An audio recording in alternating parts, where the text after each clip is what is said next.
Rally Club, dedicated to club rallying, road rallying, stage rallying and grassroots motorsport. With Paul Woodford.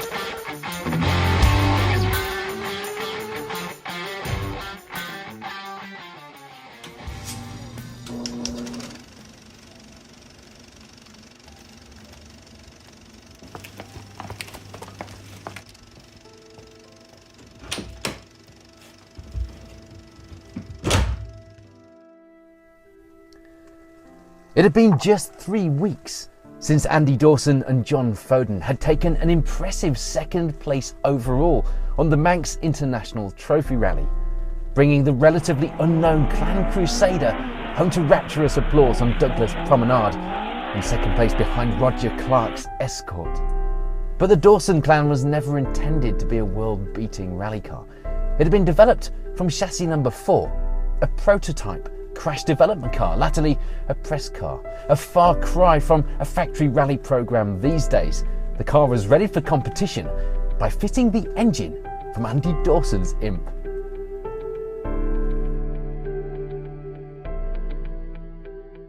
If the Manx clan was, let's say, something of a makeshift affair then, the one that Alan Conley was about to take on the formidable lanes of the Tour of Mull was anything but. It was one of the proper rally shells, of which only around 10 are thought to have been built. Lightweight, strong, and, with the Conley prepared engine, fast. The Clan Crusader is a naturally strong car, so aside from some extra strengthening in some key places on the rally car and those iconic now wide arches, not much was required to make the car rally ready. In fact, the FIA awarded the car its logbook in unprecedented fashion. You see, normally a car has to be fitted with a comprehensive roll cage, but not this one.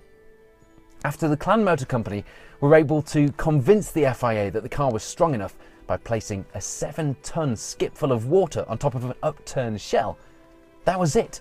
Job done. The car was ready to hit the stages. And it's probably a good job that the standard road-going clan was so close in spec to the competition vehicle given the timescales. Even with a multi-million-pound budget, today's WRC rally teams can go any number of years from boardroom to rally stage, and then even longer to get to the podium. The Clan Motor Company, let's not forget, was still in its infancy. The car was only launched a year earlier at the London Motor Show. So budget, and if the rumours of the time are to be believed, appetite for an all-out rally assault were somewhat limited, shall we say.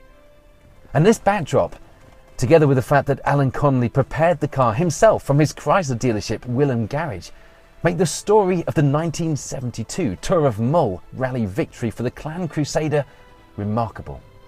More than that, it's the stuff of fairy tale. October 1972. The Tour of Mull Rally is about to start its 3-year tenure as a joint round of the Motoring News and Scottish Rally Championships. A gruelling all-day and all-night adventure on the picturesque Isle of Mull. 5 special stages in daylight, followed by battling through the night on 15 special selectives.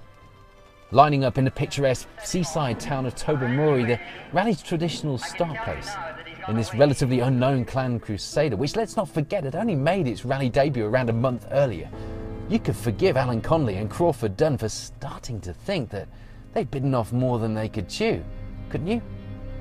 As they were about to prove, however, along with the help of this smart little car, that couldn't have been further from the truth. The attention of the local fans, plus the enthusiasts who'd made the pilgrimage over from the mainland, was well and truly focused on the Clan Crusader. After Dawson's Manx adventure 3 weeks earlier, people wanted to know more about this unproven, unknown, and yet seemingly indestructible little rally car. They wanted a closer look.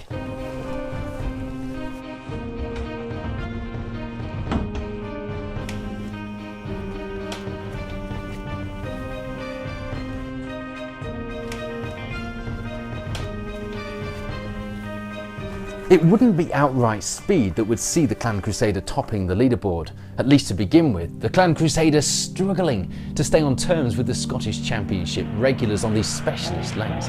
But as the stages went on, speed combined with reliability and the experience of the crew and the strength of this little car, and in the nighttime special selectives, the car and the crew were untouchable. The escorts started to suffer in the characteristic arduous Mull conditions, but the Clan Crusader remained firm. In fact, it was so fast and so light and so strong that Alan Conley reported his only issue as the fact that the car wouldn't land quick enough after the jumps, meaning it was spending too long in the air, not on the power. It nosedived on one of the selectives, smashing the front spotlights to pieces. But undeterred and determined to give the car the headline it so obviously craved, Conley and Dunn pushed on. They got back to the finish with a lead of almost 4 minutes. A victory that nobody would have been brave enough to predict at the start of the rally.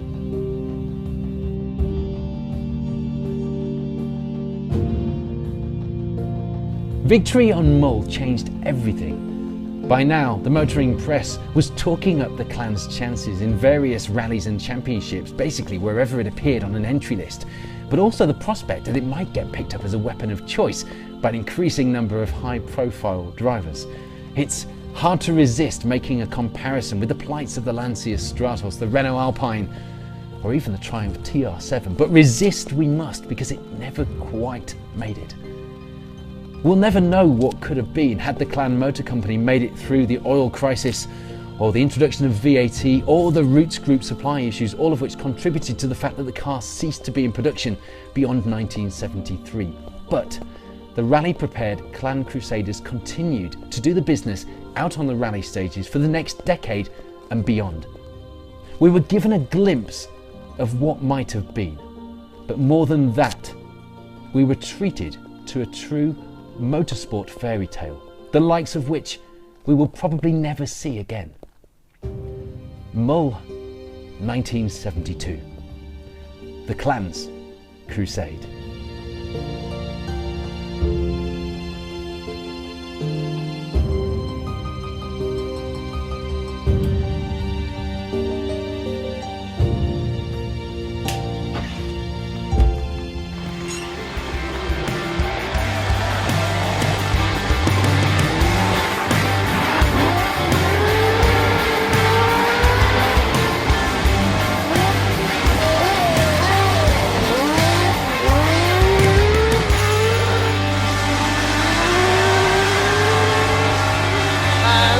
Left on the finish.